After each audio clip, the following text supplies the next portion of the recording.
edition of Tiny Garage. I'm Kim. I'm working on my BMW K1600 GT, and today we're going to talk about tire balancing. The last video I did was installing a new wheel bearing in my front wheel, and I did a whole video on how to do that. It was a success, actually. I've probably done 1,000 miles on it since I did that. But because I had just freshly powder coated my wheels, let me close this door, I had decided to use counteract beads in the tires and wheels instead of balancing them like I normally do. Because I have a Mark Parnes balancer, and I've always balanced my own tires and wheels since I got the bike. The main reason is because if you have a K1600 or even an R1200 or maybe any BMW. I mean, I only know the R1200s and 1600s. That's all I've ever owned. They have a large hole in the swing arm, and a lot of places can't balance them except for BMW dealerships. So with that being said, I bought my own balancer kit, which I'm going to show you today how to do your own balancing on the wheels from Mark Parnes. There are other brands out there, I'm sure, but the one I've got is it's stunning. The craftsmanship is excellent on it. And it's made it fairly easy to do. The beads, I'll show you here, really sucked. Over 90 miles an hour, I felt a lot of rear end vibration. I actually, the front wheel, I felt right away, and I took back and I had them take these out and put in, and they were able to balance the tires there at the dealership that I was at. It's a local motorcycle shop, and it's great. Huge difference. And I didn't really think the back was out until I did that, and then I realized that I was also getting a lot of vibration in the back above about 95 miles an hour. Anybody that owns one of these 1600s or even the 1200, because I used to have a 1200, knows that they ride very well at speed. I mean, like a bullet train on the 1600. So I knew right away that this was causing the problem. So it's a good product, and if it was maybe for a different vehicle that didn't go as fast, or I didn't expect so much out of, because I've got them in my vintage bike. Counteract makes a tube with them already in the tube, and I like them on my R80. I have a 78 R80/7, but the tires are 3.25 in the front and a 4.0 in the back. This bike, you got a 190 in the back, and these beads just are, to me, are a huge fail. I do not recommend them. So if you've considered them at all, stay away from them. Okay, that's my best advice to you. With that being said, let me set the camera up and the balancing setup I'm going to use, and then I'll get back to you and we'll start with that. All right, so I'm going to talk about a couple of things here real quick before we get started. I want to show you the Mark Parnes balancer, what it all comes with, so you get an idea of what it is you're getting. It's really done well. He's really designed it well. It's a beautifully engineered piece. You get this axle rod right here. I mean, you can see that or not, how good it is, right? Really done well. And then you get these bearings right here. We see them? Yeah, we see them. Get these really nice bearing set. It comes with it, very smooth. Which you need for the rotation of the wheel, because you're trying to find the sweet spot to know where to put the weights. You have these end caps which tie everything together so it's not loose. You see those right there? Again, very nicely machined equipment, mates. And then I have two hub adapters. The smaller one was one I used to have my R1200 RT, because it's got a smaller wheel spacer or a swing arm adapter than it does for the 1600. This is the one for the 1600 right here. So make sure that you buy the right one for the bike that you're doing, okay? And of course, I'm going to use the bigger one, the 1600, because of the fact it has to fit in that right there. So let me get this set up, and then I'll be back and we'll show you the proper setup on this. Okay, so you can see I got the wheels set up now on the jack stands. I like a little extra height, that's why I put them on the bricks. You probably wouldn't have to do that though. If you only had just a set of jack stands, you could do that as well. And what you do is you If you notice here, I've got these rubber tips on my jack stands. Of course, you might not, but these are rounded and flattened, so they can go on any kind of stand that lifts them up, either be flat, or in this case, the rounded edge fits nicely on there and makes it secure. The adapter goes in from the back side of the wheel, and then these two little nuts with these thumb screws with nylon nuts hold it in place. So it tightens it up and keeps it secure, so it doesn't walk around inside of that swing arm hole. So there you go, and you can see how nicely designed the bearings are on this. I mean, this thing will spin like this for well, until I stop it, probably. So this is how you want to get this set up. This is your start position here for this. Now, what we're going to do, let me bring us around here a little bit so a little better view of what's happening here. All right, so I'm just going to stop it for a second. Now, it should rotate around, and the heaviest part of the tire is going to drop to the bottom. See, unlike a car tire, we're balancing up and down. Okay, so that's what makes it different. So as you can see right here, if I let go, it'll eventually stop. Sometimes I'll just touch it and help it, so because it'll just keep rocking back and forth. But I think we can pretty well agree that. See how simple, how easy that goes.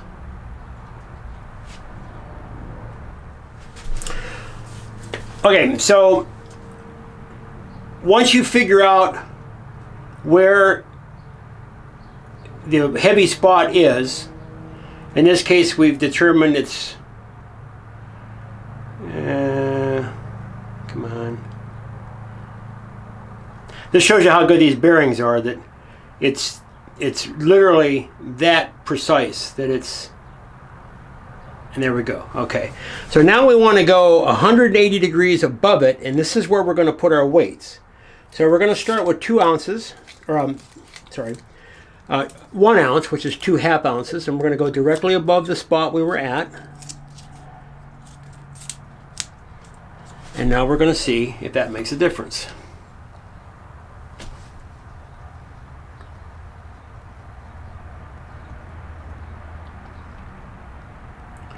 So obviously it didn't, but it seems to be a kind of a slow walk.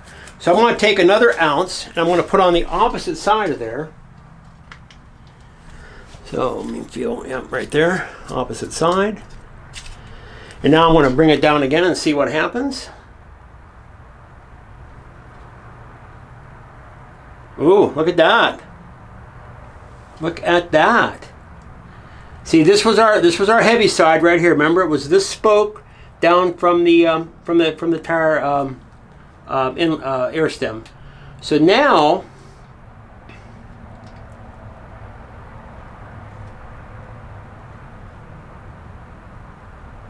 that's pretty good. Just a tiny bit. So now I'm going to take my 1/4 ounce. I want to put a 1/4 ounce on each side. That'll give me another 1/2 ounce.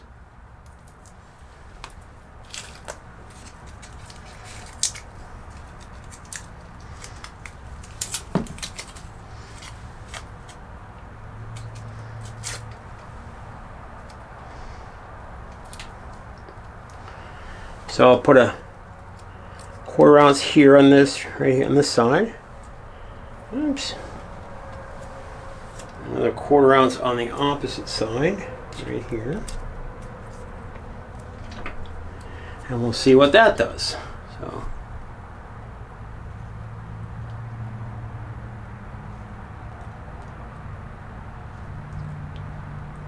Now, if it stops where I put the weights, that means I'm too heavy. And that seems like that's what it's doing. So let me remove a 1/4 of these. Let's see.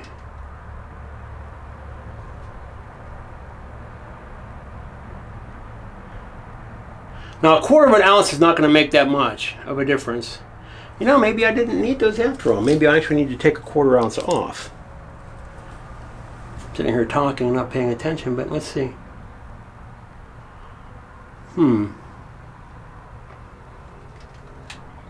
Yeah, you know what? That's probably it. Let me...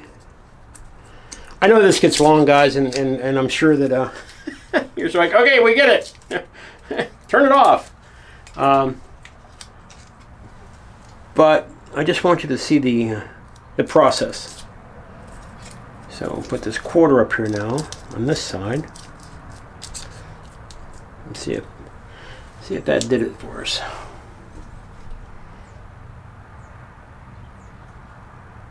There you go.